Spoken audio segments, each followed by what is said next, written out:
नमस्कार दोस्तों, स्वागत है आप सभी का आपके अपने YouTube चैनल हिंदी अकेडमी में। आज की वीडियो में हम लोग बात करने वाले हैं आदिकाल के बहुत ही महत्वपूर्ण कवि विद्यापति जी के बारे में। इनके बारे में कोई ना कोई क्वेश्चन आप लोगों को एग्जाम में जरूर देखने को मिलता है। तो EMRS का जो एग्जाम की तैयारी आप लोग कर रहे हैं, इसमें भी आप लोगों को यहाँ से एक क्वेश्चन देखने को मिल सकता है। चलिए फिर हम लोग शुरू करते हैं और इनके बारे में एक एक जानकारी जितनी भी कोशिश करूँगा कि आप लोगों को वो सभी जानकारी मिल सके जो आपकी परीक्षा में पूछी जा सकती है। चलिए सबसे पहले बात करते हैं इनका जन्म विद्यापति जी का। तो जन्म हुआ 1350 ईस्वी के अंदर और बिहार के दरभंगा में। बिहार के दरभंगा में इनका जन्म हुआ और गांव का नाम था विस्पी। ठीक है। मृत्यु की बात करें इनकी, तो इनकी जो मृत्यु हुई वो हुई 1460 ईस्वी के अंदर। ठीक है। और इनके अगर बात करें आश्रयदाता की, आश्रयदाता कौन रहे, तो आश्रयदाता रहे तिरहुत के राजा शिव सिंह। ठीक है। तिरहुत के राजा शिव सिंह इनके आश्रयदाता रहे। बात करें प्रमुख उपाधियां, ये इनके एग्जाम में आप लोगों से कोई ना कोई एक उपाधि पूछ ली जाती है, तो उपाधि आप लोग ध्यान रखेंगे। सबसे पहले जो सबसे महत्वपूर्ण सबसे इम्पोर्टेंट इनकी जो उपाधि है वो है, इनको कहते हैं हम लोग मैथिल कोकिल। दूसरे नंबर पे अभिनय जयदेव, ये इनको दी थी शिव सिंह ने। नंबर 3 नवकवि। नंबर 4 कवि शेखर।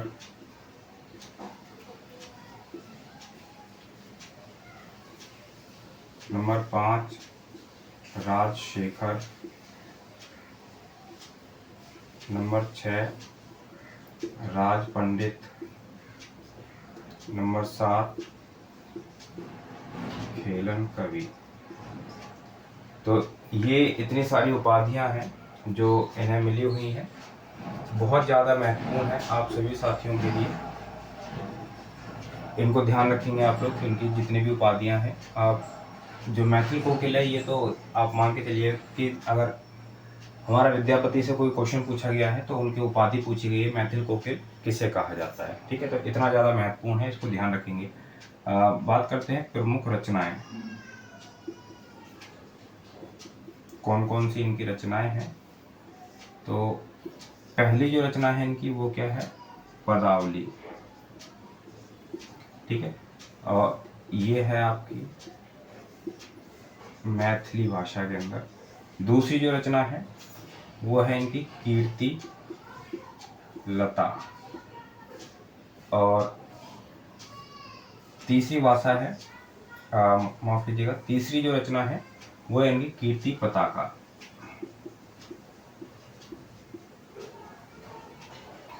तो ये 3 इनकी महत्वपूर्ण रचनाएं हैं जो आपको ध्यान रखनी है। ठीक है। तीनों रचना बहुत ज़्यादा महत्वपूर्ण है, इसलिए थोड़ी थोड़ी बात हम लोग इनकी तीनों रचनाओं पर कर लेते हैं, रफ कर देते हैं इसको, और उसके बाद में इनकी तीनों रचनाओं पर बात करेंगे। उससे पहले विद्यापति जी के बारे में एक और फैक्ट है जो काफ़ी महत्वपूर्ण है, आपसे एग्जाम में पूछ लिया जाता है, उसको देख लेते हैं। उसके बाद इनकी तीनों रचनाओं को थोड़ा थोड़ा हम लोग देखेंगे। नोट्स जरूर बनाते रहिएगा। चलिए, विद्यापति जी के बारे में सबसे महत्वपूर्ण फैक्ट ये माना जाता है कि विद्यापति को जो जितने भी विद्वान हुए हैं उन सभी विद्वानों ने सभी के मत उनके संबंध में अलग अलग रहे हैं। ठीक। तो कोई श्रृंगारी कवि मानता है, कोई रहस्यवादी कवि मानता है विद्यापति को, कोई वैष्णव मानता है। ठीक। तो मैं लिखा देता हूँ आप लोगों को। सबसे पहले श्रृंगारी कवि कौन कौन मानता है? श्रृंगारी कवि मानने वाले, ठीक है। श्रृंगारी कवि कौन कौन मानता है इनको? नंबर 1 रामचंद्र शुक्ल जी, बहुत ही महत्वपूर्ण नाम है, ध्यान रखिएगा। रामचंद्र शुक्ल जी मानते हैं। दूसरा नाम है राम कुमार वर्मा, ठीक है। और तीसरा नाम है हमारा डॉक्टर शिव प्रसाद सिंह। चौथा नाम है बाबू राम सक्सेना। पांचवा नाम है प्रेमचंद। इन्होंने माना है इनको शुद्ध श्रृंगारी कवि, ठीक है। आगे बात करते हैं रहस्यवादी कवि मानने वाले। रहस्यवादी कवि किस किसने माना है? तो रहस्यवादी कवि माना है, सबसे पहला नाम आएगा आपका जॉर्ज गियर्सन, ठीक है। उसके बाद नंबर दूसरा आता है डॉक्टर नगेंद्र। तीसरा कवि का नाम आता है जनार्दन मिश्र, ठीक है। चलिए उसके बाद में बात करते हैं वैष्णव कौन कौन मानता है। वैष्णव कवि मानने वाले, तो वैष्णव कवि माना है नंबर 1 हजारी प्रसाद द्विवेदी जी ने, और दूसरा नाम आता है श्याम सुंदर दास ने, ठीक है। तो ये बहुत ही महत्वपूर्ण पॉइंट है ये वाला कि अलग अलग कवियों की विद्यापति जी के बारे में अलग अलग मत रहे हैं। क्या क्या मत रहे हैं? शुद्ध श्रृंगारी कौन मानता है, रहस्यवादी कौन मानता है, या फिर वैष्णव कौन मानता है। तो ये आप लोगों को ध्यान रखना है, ठीक है। बहुत ही महत्वपूर्ण है ये और आप लोगों को जरूर से पता होना चाहिए। चलिए अब बात करेंगे हम लोग इनकी जो प्रमुख तीनों रचनाएं हैं उनके बारे में। थोड़ी थोड़ी सी जो महत्वपूर्ण बातें हैं एक एक रचना के बारे में उसको देखते हैं।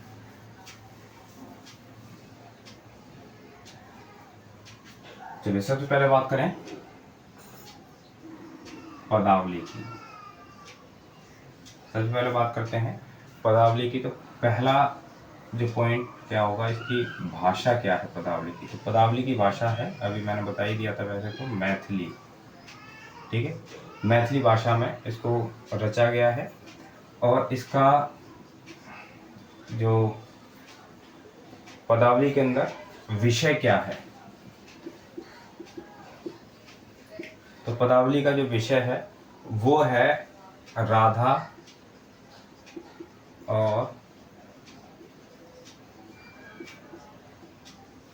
कृष्ण के भौतिक एवं सांसारिक प्रेम का वर्णन। भौतिक एवं सांसारिक प्रेम का वर्णन आपको मिलता है पदावली के अंदर। चलिए आगे देखिए, जब पदावली के बारे में क्या होता है कि पदावली को पढ़ करके एक अंतहीन विवाद शुरू हो जाता है, ठीक है। पदावली को पढ़कर एक अंतहीन विवाद शुरू हो जाता है कि विद्यापति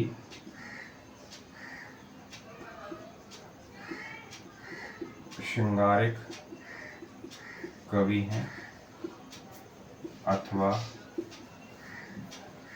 भक्त कवि, ठीक है। काफी महत्वपूर्ण पॉइंट है। और इनके संबंध में देखिए बहुत ही महत्वपूर्ण जो कोटेशन है वो मैं आप लोगों को दे रहा हूँ, बहुत ही ज़्यादा, ठीक है। कई बार एग्जाम में पूछी गई है आध्यात्मिक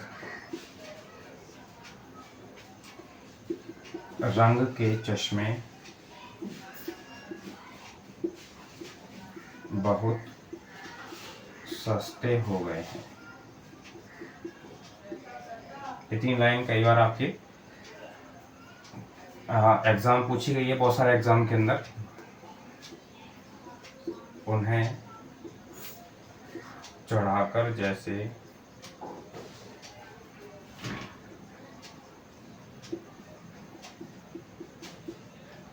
कुछ लोगों ने गीत गोविंद के पदों को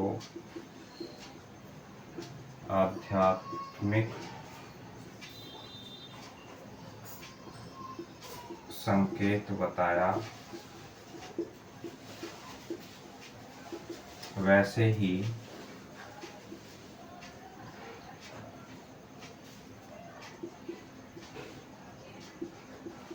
विद्यापति के पदों को भी। ये कोटेशन बहुत ही ज़्यादा महत्वपूर्ण कोटेशन है। और ये कोटेशन किसकी है? ये कोटेशन है आचार्य रामचंद्र शुक्ल जी की। ठीक है, आचार्य रामचंद्र शुक्ल जी की कोटेशन है कि आध्यात्मिक रंग के चश्मे बहुत सस्ते हो गए हैं, जिन्हें चढ़ा करके जैसे कुछ लोगों ने गीत गोविंद के पदों को आध्यात्मिक संकेत बताया, वैसे ही विद्यापति के पदों को भी। बहुत ज़्यादा महत्वपूर्ण कोटेशन है, बहुत ज़्यादा महत्वपूर्ण है।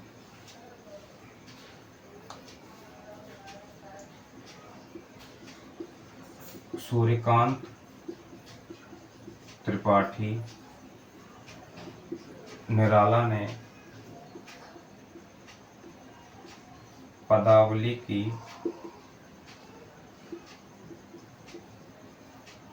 मादकता की तुलना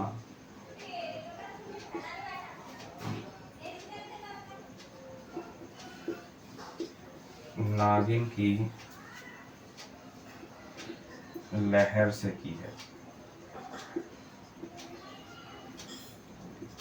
तो ये कुछ महत्वपूर्ण जानकारी आपके लिए पदावली से संबंधित। चलिए इसको रफ कर लेते हैं, उसके बाद हम लोग आगे देखेंगे।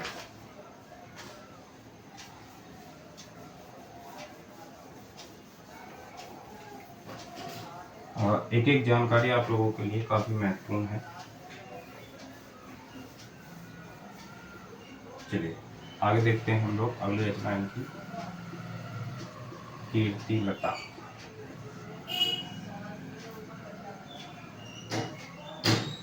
चलिए सबसे पहले तो कीर्ति लता क्या है? एक चरित काव्य है। ठीक है, कीर्ति लता क्या है? एक चरित काव्य है। और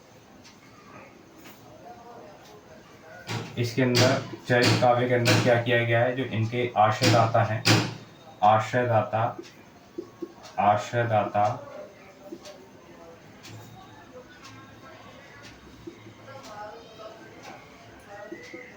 कीर्ति सिंह का यशोगान है।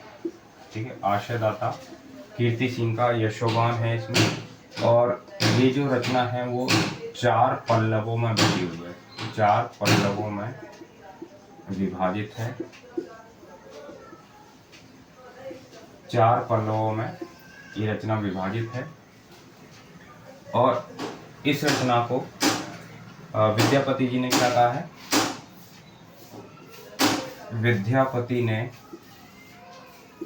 इसे पुरुष कहानी कहा है। कई बार ये एग्जाम में आप लोगों से पूछ लिया जाता है क्या कहा है। और इसके अंदर जो आप लोगों को मिलता है आरंभ, जो मिलता है कृति का आरंभ मिलता है किससे? भ्रंग भृंगी संवाद के रूप में। भ्रंग भृंगी संवाद के रूप में मिलता है। ठीक है, पहला जो इसका पल्लव है उसके अंदर कीर्ति सिंह के वंश का पराक्रम और उनकी प्रशंसा को यहाँ पे दर्शाया गया है। ठीक है, लिख देता हूँ। प्रथम पल्लव में कीर्ति सिंह का यशोगान है, उनके परिवार का यशोगान। द्वितीय पल्लव में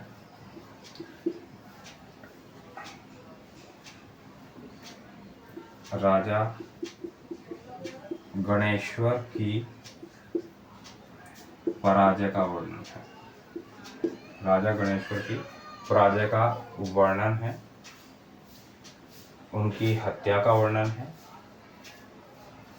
ठीक है, और जो तृतीय पल्लव है, तृतीय पल्लव के अंदर इसमें क्या है? हाँ, तृतीय पल्लव में दिखाया गया है जो जौनपुर के शासक थे,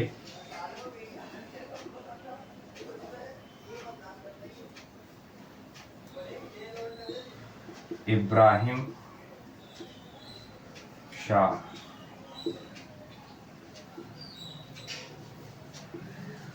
की सहायता, जो उन्होंने जो कीर्ति सिंह की सहायता की थी, उसके बारे में बताया गया है। चतुर्थ पल्लव, चौथे पल्लव में क्या बताया गया है?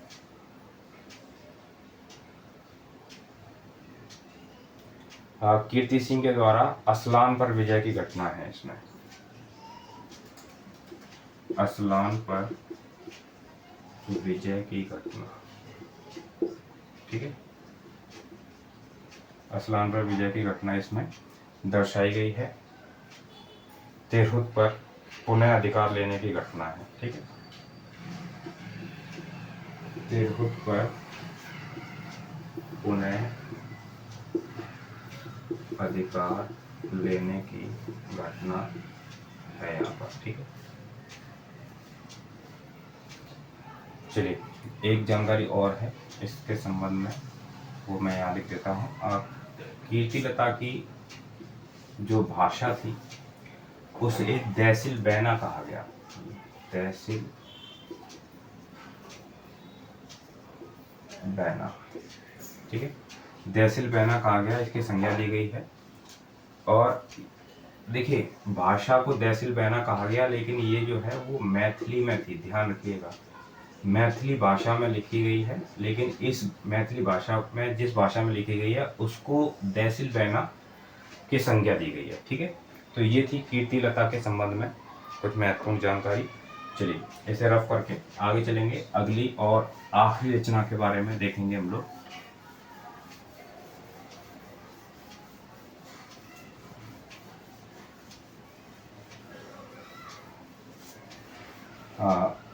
आखिरी रचना है कीर्ति पताका।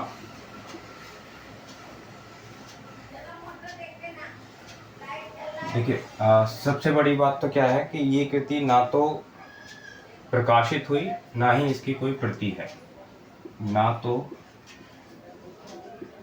प्रकाशित हुई, ना इसकी कोई प्रति है। इसमें शिव सिंह के युद्धों का वर्णन है।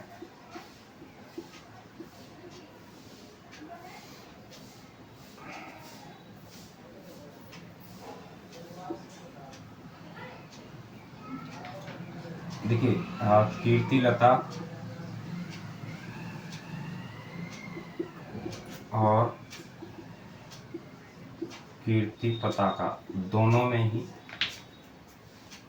मैं विद्यापति ने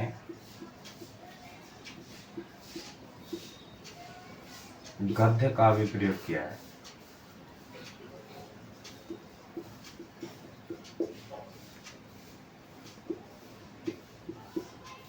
ठीक है, गद्य का भी प्रयोग किया है।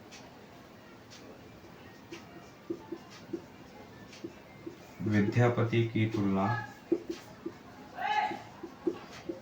संस्कृत कवि जयदेव से की जाती है। ये क्वेश्चन इंपॉर्टेंट है, पूछ लिया जाता है आपके एग्जाम में।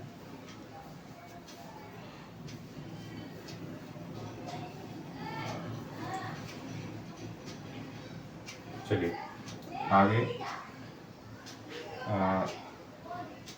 हजारी प्रसाद द्विवेदी जी ने विद्यापति को रस का सिद्धवाक कवि माना है। चलिए एक कोटेशन देख लेते हैं, बहुत ही महत्वपूर्ण कोटेशन है।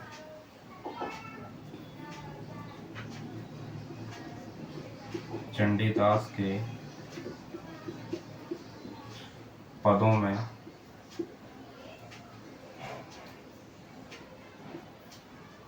राधा के अत्यंत कोमल एवं सुकुमार हृदय का परिचय मिलता है, वहीं विद्यापति की राधा अत्यंत विलासवती व विदग्ध है।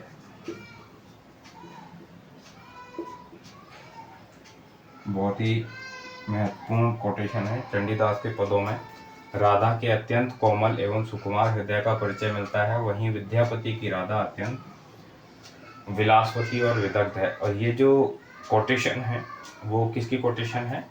ये कोटेशन है हजारी प्रसाद द्विवेदी जी की। ठीक है, हजारी प्रसाद द्विवेदी जी की कोटेशन है। इसी के साथ में हमारा जो जानकारियाँ थी विद्यापति के संबंध में वो सारी मैंने आप लोगों को करा दी हैं। उम्मीद करता हूँ वीडियो आप लोगों को पसंद आई होगी। वीडियो अगर पसंद आई है तो अपने दोस्तों को ज़रूर शेयर करें, वीडियो को लाइक करें, और कोई भी समस्या है तो कमेंट करना ना भूलें। साथ ही अगर आप लोग चैनल पर नए आए हैं, चैनल को सब्सक्राइब जरूर कर लें। साथ ही अगर आप लोगों ने अभी तक हिंदी अकेडमी के ऐप को इंस्टॉल नहीं किया है अपने फ़ोन में तो ज़रूर कर लीजिएगा, क्योंकि उसी ऐप के माध्यम से आप लोगों को काफ़ी सारी जानकारियाँ, काफ़ी सारी तैयारी को बेहतर बनाने के मौके मिलते रहेंगे। हर हफ्ते हम लोग टेस्ट करेंगे जो कि उसी ऐप के माध्यम से ही होगा। साथ ही टेलीग्राम चैनल को ज्वाइन करना आप लोग ना भूलें। मिलते हैं हम लोग अगली वीडियो में। बहुत बहुत धन्यवाद आप सभी साथियों का।